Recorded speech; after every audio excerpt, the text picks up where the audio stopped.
The vagrant known as Jetangeline runs through the streets of San Francisco. Behind her, an angry store owner chases in hot pursuit. I duck down a nearby alley. Stillman. It's not very populated. I think I can lose him here. Her pursuer is too close to avoid detection. I throw a nearby trash can into his path. He stumbles and her lead increases. Jetangeline presses up against the side of the alley, hoping the store owner will run by. As he begins to pass her, he glances down the alley and locks eyes with her. Before he has time to react, I start running again. Jetangeline leaps on top of an abandoned car, grabs a storm drain, and climbs up the side of a building. If I ever see you in my store, you're dead. Never step foot in my store again, you filthy faggot. Jetangeline continues to run, leaping over rooftop to rooftop, making her getaway. I check in my bag to make sure the comm links I stole from the market are intact. The comm links look good as new. I sigh a huge sigh of relief. I have to take these to Rab Rat. He'll give me the best price. Jetangeline changes her direction to leap across the rooftops to the gang hideout where she will find Rab Rat.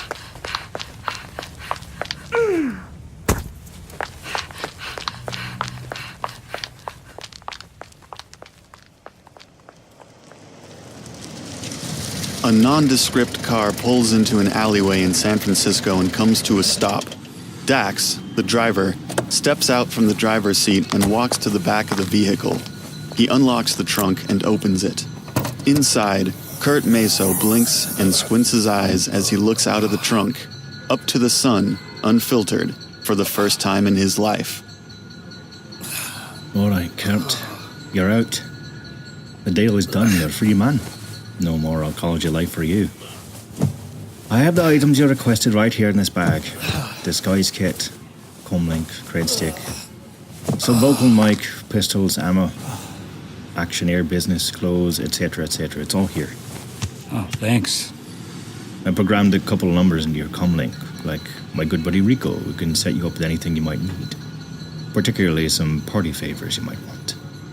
If you're looking for work, I can call my boy Elaran. He's usually at the Black Jug downtown. I know you're new to all this, but I gotta get going. If you have any questions, ask him fast. Can you give me a ride downtown? I'm going the other way.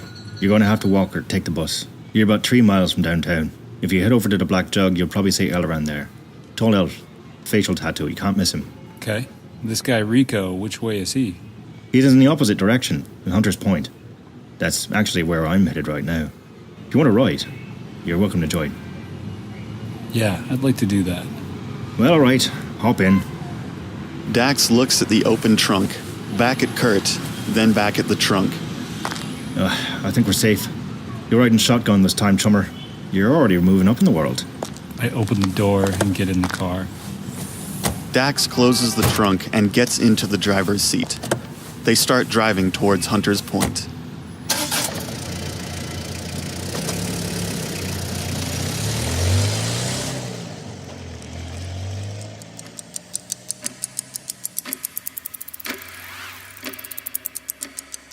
Dax and Curt arrive in Hunter's Point as the sun begins to touch the horizon, igniting the sky with brilliant reds and oranges.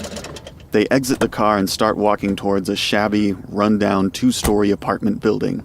All right, so here we are. You can go ahead and make any deal you want. Yes, pretty much anything you might need. Don't hang around too long. Don't piss him off. Just in and out if you can. Okay, in and out. They see a large thug outside the entrance to the building. Hey, Jace, how's it going? It's going. Are you, I know why you're here, but who's this guy? This is Rico's new best friend. You want to introduce yourself? Yeah, I'm Curt. Okay, go on in. They enter and walk upstairs to a small apartment. Inside, they see a man in his 30s with long black hair, tattoo sleeves on both arms, sitting on a filthy couch. Next to him is a petite female elf, sitting very close to him, being very intimate. The two look up, and Rico pushes the elf off of him very abruptly and gives her a look. She looks at him for a moment, turns, and walks over to an equally filthy couch on the other side of the room, plops down, and starts fiddling with her comlink. Ah, Dax, what's up, my man? How can I help you? Who's this? This is the guy I told you about. Ah, Kurt, I heard a bit about you. Welcome to the real world. Thanks. It hurts a little bit on my eyes. Yeah, I'd imagine so. If you got pains, I got remedies for whatever ails you. Dax, I know we spoke before, but you sure he's good? Oh, yeah. Yeah, he's good. He's totally fine. He had nothing when he came out. Searched him myself. He's the first new baby boy in the world. Okay. Well, what'll it be, Kurt? Actually, I was looking for some work. Oh, yeah? Actually, I might have something you can do. You probably know Elleran, don't you? I'm acquainted with the name Elleron. Okay. He's expecting a delivery, and I'm kind of... Well, I don't want to go out right now. I got something going on. If you want, I'll pay a couple $100 to bring him a package for me. Yeah, that sounds good. I don't have any other plans. You ready to go right now? Yeah, you got something to eat here? Sure. Look in that mini fridge over there. You'll see some soy burgers. You're welcome to heat them up in that microwave. I look in the mini fridge. There's a 6-pack of beer, some melted ice cream, cheese slices, and packaged soy burgers. Hey, you're supposed to keep ice cream in the freezer, right? Yeah. That model doesn't come with a freezer, so we just have to sort of have this ice cream soup. Hey, it still tastes just as good. Ice cream soup. I'll see what I can do when I'm out in the world about getting you a freezer. All right. I like this guy.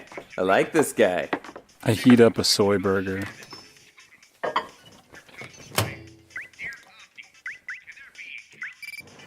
I look over at the female elf. She is engaged in her comlink game. Playing a game over there? She looks up, slightly annoyed, and gives Kurt a once-over with her eyes, then looks back down at the game, unimpressed. Yeah? You know where I can get one of those? You don't have a comlink? No, the game you're playing. Yeah, just get it at the Matrix store like anyone else. I'm a little new here. Where's the Matrix store? Should be an application on your comlink. Do you know how to use a comlink? Yes, I do. Where did you guys find this guy? I've had a long night. Okay, just sign into your account and get it. Yeah, we didn't get those kinds of games in the arcology. You guys probably had your own network, didn't you? Your own wuxing games? Well, now that you have, I assume, an unlocked comlink, you can open it up and see what the whole world has to offer you instead of just wuxing.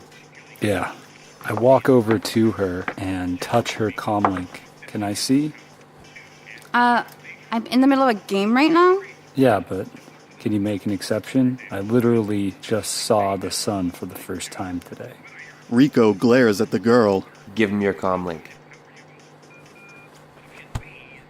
I look at the game. The game is paused. Kurt can see what looks like little monsters dancing in the background. Thanks for your generosity. What's up with these monsters? They're virtual creatures that you capture and raise and train to fight. You can trade them too. Well, thanks for showing me this, but I think I'm going to check out the real world.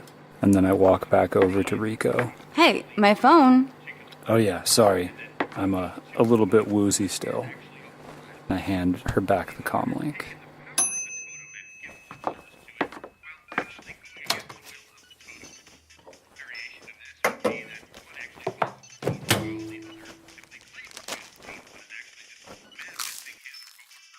This is delicious. They're cheap, too. If you like those, you'll love the gourmet stuff. You can get that at a Stuffer Shack. Might have to check that out after I do this for you.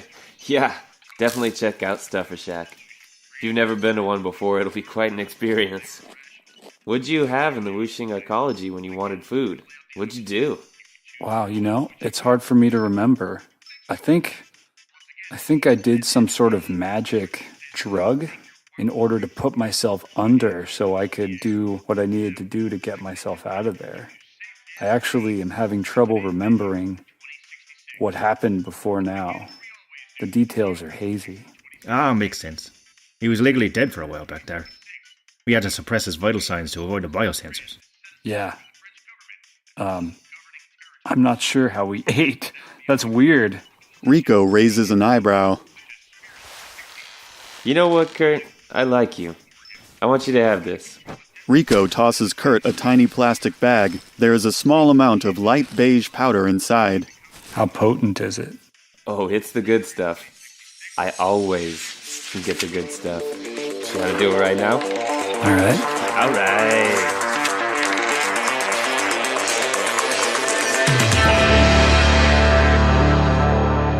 Game mastering and narration by Paul Greenleaf. Jetangeline is played by Mackenzie Paulus. Curt is played by Chris Tomaso. Additional voices by Mac Ellis, Marcus Freeman, Torvald Tempestus. Editing, arrangement, original music, and production by Paul Greenleaf. Special thanks to Opti from the Neo-Anarchist podcast. For more story, character details, production notes, and how to support Sonic Realms, please visit sonicrealmspodcast.com. To learn more about the world of Shadowrun, visit shadowrun.com and shadowruntabletop.com. The Topps Company Inc. has sole ownership of the names, logo, artwork, marks, photographs, sounds, audio, video, and/or any proprietary material used in connection with the game Shadowrun. The Topps Company Inc. has granted permission to Sonic Realms to use such names, logos, artwork, marks, and/or any proprietary materials for promotional and informational purposes on its website, but does not endorse and is not affiliated with Sonic Realms in any official capacity whatsoever. All other works mentioned in the podcast are the property of their respective owners. Original content of the Sonic Realms podcast is licensed under a Creative Commons Attribution 3.0 unported and share-alike license. If you use any part of the show, please credit Sonic Realms. And hey, thanks for listening.